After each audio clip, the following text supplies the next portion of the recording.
how to start an Airbnb business in the UK. By popular demand, we've made another video on how to start an Airbnb business where we're going to dive in literally step A all the way to step Z. If we do miss anything, make sure you comment it down below and we'll probably remake the video. Let's go.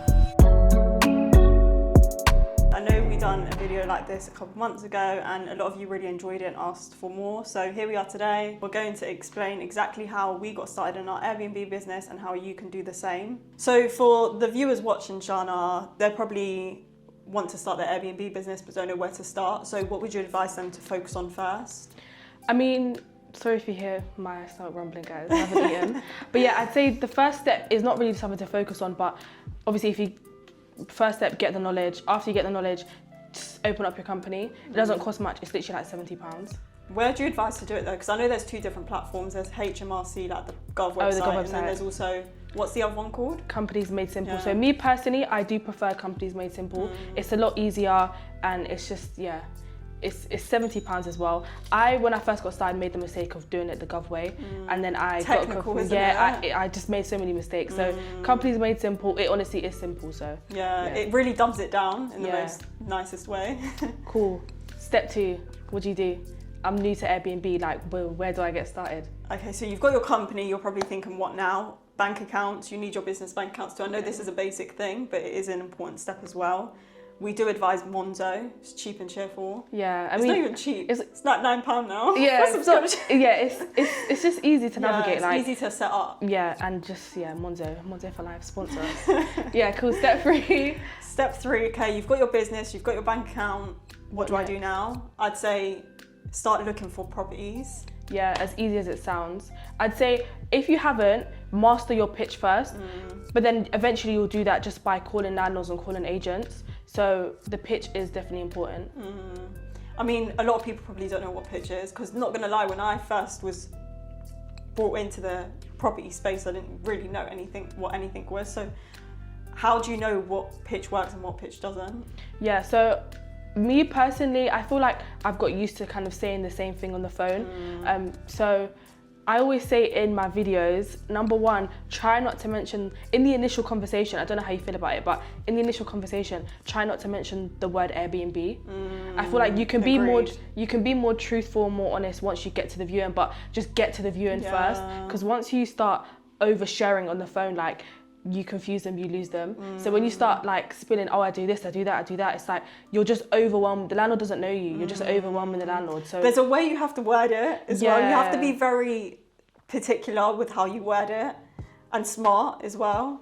So the script is really important, guys. Definitely do master that and just learn by doing as well. Don't be afraid to just make mistakes on the phone because you're never going to see them. That's how I see it. Yeah, and a lot of people I'd say are so focused on what if I say the wrong thing, or no, what they focused on, like trying to make it perfect. They're focused on that too, but they're focused on like they don't want to get rejected, so they're like, oh, I'm scared to call because I don't want to get rejected. I don't want the landlord to be mean to me. But in reality, like, the landlord is not going to remember you in 2-3 weeks time anyway. Like, even if you make a mistake, it's fine. Like, there's so many landlords out there. So as a newbie who first started calling landlords, did you have experience before you got on the phone, or did you literally just wing it? So before I got a mentorship, I was winging it. So I jump on the phone and like I saw all these YouTube videos, TikTok videos, and I jumped on the phone and I was just like winging it, and it was so bad. Like, sometimes I would be scared to say anything about company. Like, there was a few times I was scared, so I just kind of winged it on the phone and then went there and pitched in person, but my pitch in person was so bad. So yeah, I never got no properties. But yeah, you definitely need to perfect your script. Obviously, one way I said is just try not to mention Airbnb. Also on the phone, just try be short, like quick and snappy. Yeah. Like, don't overshare, like we said, like just quickly get to the point. I'll be renting through my company.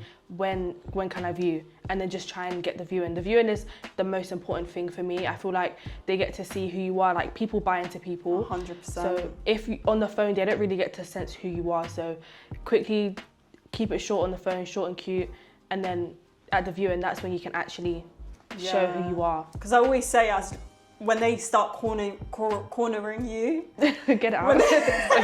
When they corner you and they ask you questions and you've lost control of the conversation, that's it, Yeah. you're screwed, kind of. Because I always say, like, it is like a boxing match. Like, you need to, once they start asking too many questions that you don't know the answer to, you're essentially going to get beaten up. So you need to know the answers to the questions that they have, or even if you don't know the answers to the questions. There's so many times where landlords will ask me questions, or back in the day, that I didn't know the answers to, but I'll waffle on and then not even answer the question. So I won't even answer the question, and then I'll just ask them a question, then it just changes the whole topic. So you need to be a good waffler. I don't know if there's a better word for it, but yeah. And also take control of the conversation. Your main objective when speaking to landlords on the phone is to get a viewing secured. That's it. Don't overthink it. Just try to get that viewing, and you can pitch properly once you're at the viewing. So yeah, so step 1, open company. Step 2, business bank account. Step 3, master your pitch. Okay, now I've done all of that. What's the next step? You've secured a viewing. A landlord No, to where you're missing steps. Where do you find these landlords, or where do you find these agents? Okay, that's a good question. I mean, Gumtree, great platform. Open Rent, I know you love it. Yeah. A bit of problems with it lately though. It's Gumtree, Zoopla, Open Rent, Rightmove, another good platform for agents. Yeah, I used to use Rightmove, you know. Yeah. I know you've never actually, have you used it? I mean, once I had a success with an agent, I kind of got a bit more confident with calling it, but I still utilise Zoopla more than Rightmove. I don't think I've actually really spent time calling. Back in the day, I was on Rightmove, yeah. Did you have success? Yeah, that's where I found the agent. I don't know if you remember Mo, the agent, who has properties in like Canary Wharf area. A lot of people are probably worried, like their agents, like, is the referencing going to be hard, like that? Did you find that a problem when you first started? When I first started, I didn't actually find it a problem. Like, there was a few agents, like when I got started, there was a few agents who I walked into and that I called on Rightmove, but they were smaller agents. So the referencing, they usually have like in-house referencing, and it's usually a lot less strict. Whereas like the bigger agents, and when I first started, I did walk into the bigger agents. I walked into Foxtons, Dexter's. Like, I just thought, I know people say that, you know, the bigger agents don't really do company lets, but I thought, let me walk in anyway and test it out. But the truth is, those bigger agents, they do Airbnb themselves. So when I walked in there, I was kind of challenging them a little bit, because they literally say they don't do it, it's company policy, but they literally do Airbnb themselves, or short-term stays. I guess some of them want to work with more established companies, that's why they say, oh, we don't. But because they know you're a new company, they're like, we only do it with certain companies, which is fair enough. But then once you become established and you grow yourself as a company, they may potentially consider working with you. So it's good to build their relationship with them anyway from the get-go. Yeah, no, it's because we've had a lot of agents not take us seriously from the start, and then now like when we walk in, they're like, if anything pops up, like, because they've known that we've built ourselves and we're credible now. Yeah, no, it's true. So yeah, I'd say obviously the main sites, Open Rent. Open Rent is good for direct to landlord. I'd say that is my favourite website to use out to, like, with all trying to find landlords and agents. There are a few agents on there as well. Yeah, you found a really good agent. Yeah, really good agent. No referencing. I remember when we last done this conversation, we were talking about agents and we were saying we haven't had much luck with agents, but I feel like lately we've had better luck with agents than landlords. I think because we found a few solid agents who, like, we've taken a few properties from now, and like, it's literally been no referencing, no deposit, rent-free period. We've always negotiated the rent. Always. So now we have a lot better luck with agents, and you guys can, when you're starting your Airbnb business, you can find agents who will give you their properties, but it may take some time. It's not just going to be the first phone call or the second phone call. You do need to graft for that agent, but there are agents out there who honestly just don't really care. It's true, and I think once you find that one agent, they've got multiple properties and they'll send them over to you. You don't even have to spend so much time looking for the properties no more. They'll just send it to you, which is a good thing with agents. With some landlords as well, some portfolio landlords. Yeah, portfolio landlords are good. That's why I always say to people, when you're starting your Airbnb business, you need to do a mixture of agents and landlords. Like, don't just focus solely on landlords, because it can be draining and demotivating, I feel like. Because I've had so many conversations with landlords where they'll say, yeah, like we're happy with company, and then they'll text me like 2 seconds later and like, you know what, we've decided we don't want to go ahead with the company, enjoy your day. Whereas like agents, I feel like if they do company lets, they do company lets. Yeah. Like it's not. It's just like the referencing, are you going to pass, are you going to not? In some cases, don't even need that. Yeah. Step 4, open rent. Gumtree's good. There's agents and landlords on Gumtree. Rightmove, obviously just agents. Zoopla, there's a bit of both, I'd say, landlords and agents. So yeah, and walk-ins as well. You can walk into agents. So there's literally like 5 different platforms that you can, or 5 different ways that you can use to actually find landlords. And you can be old school and do the letters. We do that sometimes as well. I mean, we've done that once. Has it worked out for Twice. us? Yeah, we've done it during Christmas, I remember. Yeah, we done it during Christmas. Yeah, so those are great ways to find landlords and agents. And if you are struggling, then you're not contacting enough. Yeah, you're not. You guys can't tell me you can't find one property. So yeah, that's 6 different ways. Yeah, no. Then what's the next step? So you found a property, numbers, before a viewing. Would you advise for the people to do the numbers before getting on the call, before securing a reviewing, or would you say do it after? So me personally, guys, I like to just call.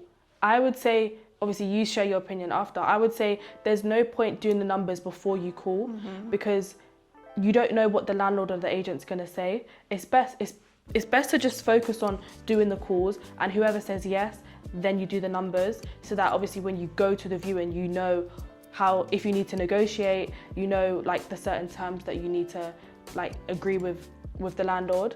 Because if you focus on doing the numbers and then calling, you may have just done the numbers for 30 minutes analysing a deal, you call the landlord, he says no, and you've literally wasted 30 times. And that's how you can easily get demotivated, because your time is precious in this business, and if you're wasting it doing numbers on a property that it's not even secured yet, then, or you haven't booked a viewing for, then it's just draining. Yeah, I agree. I always say secure the viewing first, because that way you know you've actually got a chance. And then say if the numbers aren't good though, say if after they've secured the viewing, they do the numbers and it doesn't stack, would you advise? So me personally, at the start of our journey, not so much now, but at the start of your journey, like if you really want to take this business seriously, you need to just go to viewings anyway. Yeah. Like even if the numbers don't stack, that doesn't mean that you can stay home and chill. No, if the numbers don't stack, no, it's true though. It's true though. A lot of people do that. Like, yeah, like, oh, good, yes, I'm not traveling that far. But then it's like, this is your business. You need to build relationships. The reason why I say still go, even if it doesn't stack, is because first you need to practice your negotiating. Even if it doesn't stack, that's the best time to go there and negotiate with the landlord or negotiate with the agent. Like if you need £200 off, like say that to the landlord or agent, it doesn't work at this price, can I put an offer for this price? Because the price that you see isn't always the price that it is. Yeah. So if it's online or on open rent for 2.3 and it doesn't work at 2.3 but it works at 2.1, that's just the price online. That doesn't mean that's the final price. Like when you go to the viewing, that's your time to negotiate, and negotiation is such a big skill in property, I feel like. Yeah. So yeah, I'd say even if it doesn't stack, still go, try and negotiate. Plus, even if you do negotiate and they say no, it's relationship building. They may come back to you in like a few weeks' time and say, you know what, the landlord isn't getting many offers, we'll give you the property for £200 less, and then it works and you have a property. And I always say, like, it takes the pressure away once you know the deal doesn't stack, because you're like, I don't necessarily want it, so I'm going to try my best to do what I can with it. I say that too. It's so true. When you don't want a property, like say some of our students will be like, oh, this property doesn't look nice, should I still go? I say, yeah, still go, because you in your head already know you don't want it. But it's good because when you don't want something, it's the best time to practice your negotiating skills, because you don't want it anyway. So even if they say, no, we're not going to take that, like we're not going to accept that offer, you just know, okay, well, I don't want it anyway. Yeah. So yeah, it's the best time to negotiate. Yeah, and we always say as well, if you don't want a property, still put an offer in, because first of all, you're gaining the skill of how to put offers in, how to close deals, which is super important, because you don't want to just go to a viewing and leave it open. You want to always close deals, whether it's for yourself or whether it's for an investor. We will touch more about investors later on, but it's good to just close, even if you don't want to take it on. At least that way you've you know how to do it. So when it comes to the property that you do want, at least you've already got that skill of how you're going to close the deal and what to do next. Yeah. So a lot of people get confused. Don't know what to do next. Yeah, it's true. They're like, oh, I've gone to the viewing, what do I do? How do I close the deal? Yeah, no, that's true.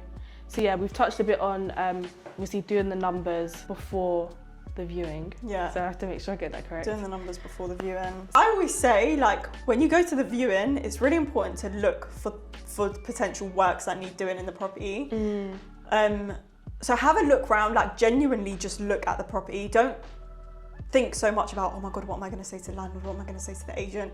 Just that's something people just have a look with. at the property, because at the end of the day, you're taking on this property long term. It's going to be your property for a while. So you need to know that you are taking on a property in good condition, essentially. So I'd say just have a look around, like any potential works that need doing, like note it down in your head. And then just ask the landlord questions as well, like how long's the property been vacant for, to see like if there's demand or if it's been on the market for a while. If it has, then great, you're in a better position. Whether it comes furnished, whether you have the opportunity to remove the furniture, how long of a let they're looking for. Yeah, to ask, I mean, what types of questions do you reckon people should ask? Because the questions I ask is like, does it come furnished? How long's it been That's vacant what I was going to for? say. There we go, I knew that. Make sure, no, you have a better chance when the property, at closing, a lot quicker when the property's vacant, because when it's vacant, it's like, it's, especially with landlords anyway, like, they're more desperate when it's vacant. So it's like, you have a higher chance of closing. Whereas like when it's free for a while or not vacant for a while, I feel like they have a bit too much time to think, and they can be like too many people viewing, and then they may be like, you know what, I prefer this person. Whereas if it's vacant, like I love going for the properties that are vacant, because it's like, I'll literally take it today. Yeah, and they're like, oh, you're literally the first person I've viewed. I'm like, great, let's wrap things up. Let me add that into the video. Guys, I always say you need to be looking on Rightmove, Zoopla, all those sites mentioned previously. You need to be looking every day, because it's always good to be the first to do anything. Like, there's been so many properties, Sonia, NW10. Like, there's been so many properties where they've been like, oh yeah, like you're the first person to inquire and you're the first viewing. And when you build that relationship, they'll naturally just go with you because you're the first person to view. Yeah, and like they can't be asked to do viewings, especially like they ain't got time, especially when like an agent isn't managing it for a landlord. They generally just want to find someone quick and just get the property tenanted and make their money from it. So you're in a good position. Yeah, be the first. Like, you need to be on these sites every day. See who's just listed their property, because the newer the property, the quicker you can get in there, take it. Yeah. And I always say, if it is vacant and you do want the property, close there and then. Yeah, you can literally collect keys there. If you really want to, you can collect keys. How would they do it though? So when you're at the property, I guess it's just all about moving with speed. Yeah. Like when you're at the property and you're looking to close there and then, like you need to let the landlord know. Don't say to the landlord, oh yeah, I'll go off and I'll let you know an email. That's the next like the worst thing. Yeah, like if you want something, take it there and then. Be like, that's fine. I'm happy with the property. I'm super happy with the property. Like I'd love to like get everything finalised today. What do you need from me in order to get things wrapped up? That's what we usually say, yeah. And then obviously you can negotiate stuff like rent-free period. Just let them know, I do need a bit of a week or 2 weeks to set up the property. But yeah, I'm happy to get contracts and everything signed today and collect keys today. Yeah. And yeah, just move with speed. So you can see a property, view it, and then close on that day. And this is why we say to do the numbers before, so that you're going to the viewing knowing if the property works or not. Yeah, so you're at the viewing. So what step was that? I think we're step 5 now, right? Step 5, cool. Once you've gone to the viewing, you've closed the deal, then I guess like it's just a negotiation period. I'd say a lot of people probably think you need a lot of money to get started as well, like 10k plus.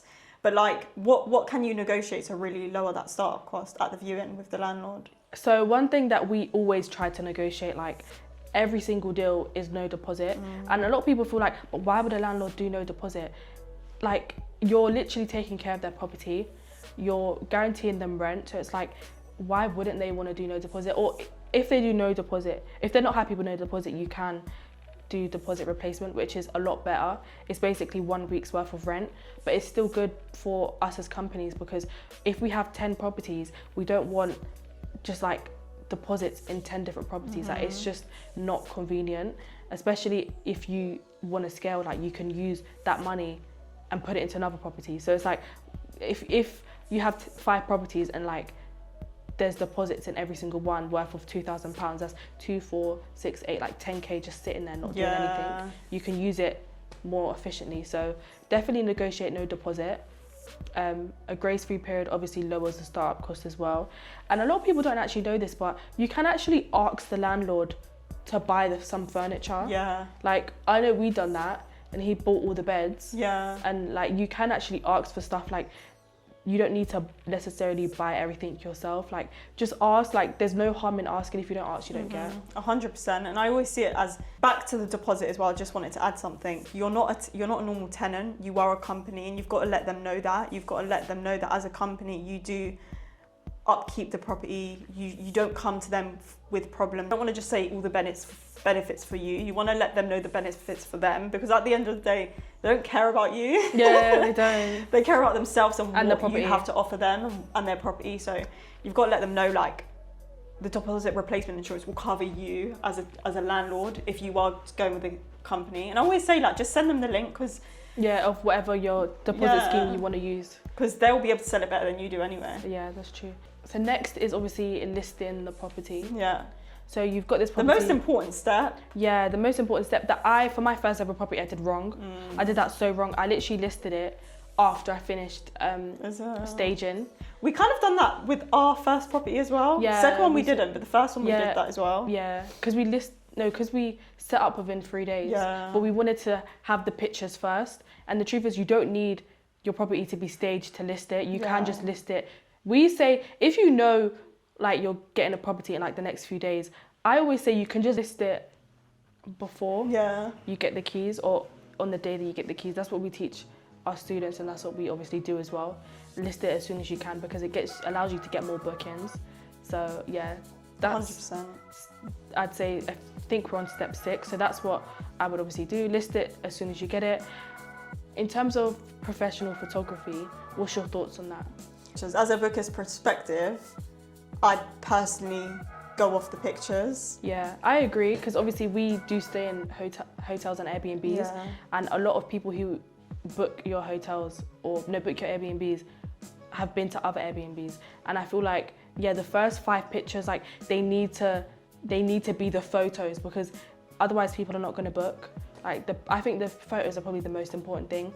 Like, even if that means spending £200, £250, like, just do it. Like, you're going to make that money back. 100%. And I think a lot of people as well, some people, like, their Airbnbs are not doing well, and then I look at their listing and I'm like, your pictures are, oh my gosh, really, like, bad. You look at, you're like, no wonder why it's not doing well. Like, this is why it's not doing well. The photos are so important. I feel like out of the whole listing, just the photos. Yeah, like, you can't expect to get a property list on Airbnb and boom, you're going to make 5 figures a month. Like, some people can, maybe if it's in a really good location. But you still have to, like, prioritize staging it nicely, put in nice pictures. Like, these little things make such a difference. Yeah, I agree. So for those of you who obviously may not want to spend the extra on photography, it's definitely worth it, and just don't try to cut that corner and be cheap. Because unless you're like a professional editor and you know how to edit photos yourself, I'd say. Still just get professional photography. Okay, so now we've touched on the importance of professional pictures. What would you say people can do to attract longer bookings or more bookings? Okay, so I'd say duplicate listings. We advise that massively, especially on like Airbnb, Booking.com, Verbo. Like, make a duplicate listing, but with that listing, set it on a 30-night minimum stay.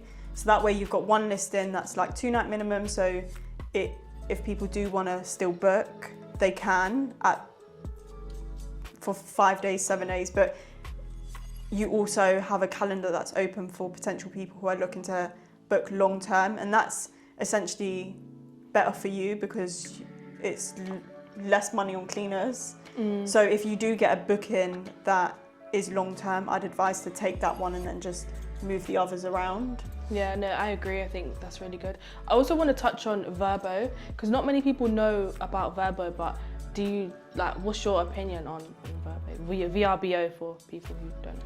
I think it's a great platform. I know a lot of people have had success from it. A lot of people do get long-term inquiries from it. We've got, and I like the payouts on it as well. They pay really quick. Yeah, they do. Oh my gosh, I want to touch on something after. Go on. Airbnb and Booking.com, I'm sorry, but I love Airbnb, but Booking.com is...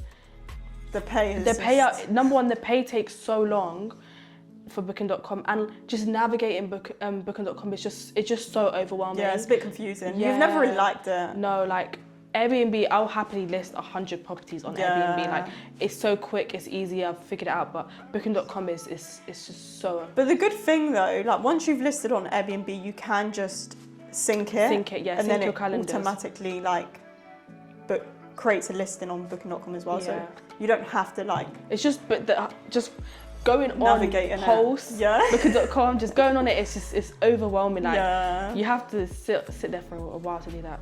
Another way that we obviously list our properties is using OpenRent as well. You'll see that there's a lot of Airbnb properties on there, and I feel like not a lot of people know about OpenRent. So yeah, that's another good way that you can list your property. I also want to touch on one thing that we did at the start a lot. Do you know what I'm going to say? No. What did we Because do? of a P. I don't know. Posters. Oh yeah. It works though. It did work. Yeah, we got we... people calling us like, can I book your property? Da, da, da. I'm going to attach a picture on the screen of one of our posters. We used to literally print out posters and then walk around the area and hand out posters to people, like flyers. We asked to stick them in shops. We used to stick them at bus stops. You're not really allowed to. Oh, you're not? Not at bus stops and stuff. Oh, no. damn. That's why they got removed. I thought people just like ripped it off. I don't think you're allowed to. Removed. Isn't it?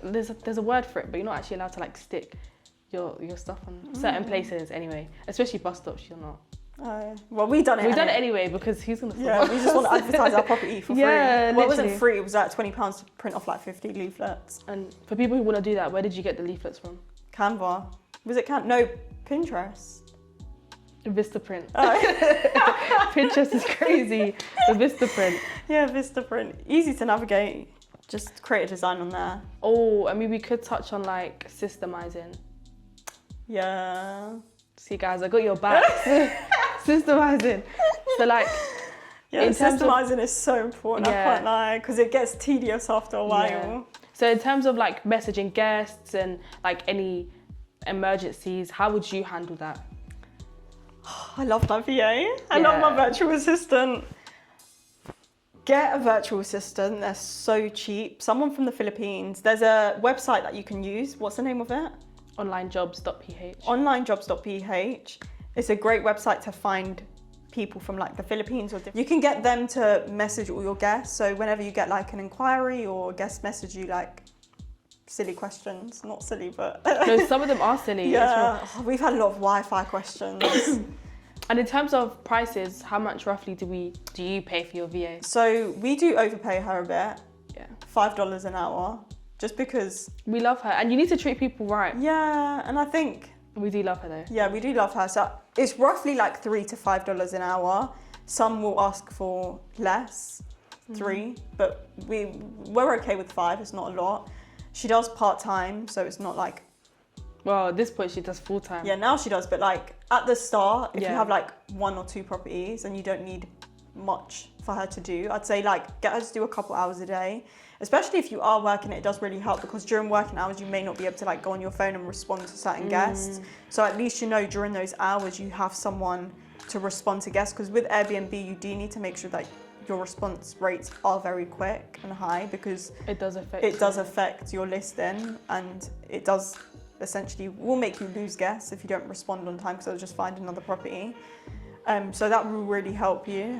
Cleaners as well, get a cleaning team, find a good cleaning team. It can be a bit tedious. Yeah, we have had our fair share of cleaners, but it's good now because even with our cleaners, like our VA is in our group chat with our cleaners, so she checks, like when our cleaners send over our like bill us at the end of the month for all our cleans, she checks through it to make sure it's all okay. She responds to like all the messages with the cleaners, so it's really easy, and it's a lot better for us because we don't have to deal with it now. Yeah. And then what else? Oh yeah, getting someone to do the cold calling. So once you're in a position, maybe like a year into your business, and you want someone else to call landlords and agents for you, you can also train them to do that for you. Yeah, but this is why I say you have to do it yourself, because when you're training other people, they're relying on you to teach them everything. Exactly. So it's best that you do it yourself for a few months, even though it's I guess it's not the best, but it's part of business. Like, it is good because you learn sales skills, negotiation, how to close deals. Like, those are important skills in life. Even life, forget like property, like just in building life, relationships. Yeah. So before, I would say to someone to do it for at least a year before you train someone else to do it. I'd say it's good, but I guess it depends on your goals and all that stuff. Yeah, 100. It does depend on your goals, but I hate doing that task. I hate calling and being on the phone, but there's certain things that you grow as a person when you do it as well. You become more confident, you become more, you know what you're talking about, and especially if you do want to do this full time and replace your job, then I'd say get good at it. Yeah, and I feel like as well, like, then you know if people are trying to trick you out of certain things. Like, some people will be like, oh, it's that expensive, and it's like, no, it's not, I used to do it myself. Yeah. And then when you say you used to do it yourself, it's like, oh, okay, they know that they can't trick you into certain prices as well. 100%, because you've got the knowledge. Yeah. So yeah, I'd say I think we have covered everything now. VAs are important. Obviously, another thing that's important is a maintenance team. So our VA at the start, we do change maintenance people quite a lot, but at the start she would call the maintenance man directly and then do it that way. But if you don't have a maintenance person, you can look on sites like TaskRabbit. They're also really good as well. But if you want quick, you can just use people on TaskRabbit and like build your own maintenance team, or even cleaning team. You can build your own cleaning team. Yeah, I feel like we've wrapped everything. Yeah, I think that's everything, guys. Obviously, if we have missed anything, let us know. I think this might be a lengthy video, so if you've managed to stay all the way into the end, we do love you. And make sure you guys subscribe to the channel. Comment below any videos that you do want to see from us. I've been Shana, and you can find me on all social media platforms, Property by Shana. And my name's Deanna, and you can find me on all platforms, Property with Deanna. So if you do want more information about how you can get started, just click the link below and someone from the team will reach out to you. We're also going to attach some pictures of our students who secured viewing properties this week for Airbnb. Bye, guys. Falling.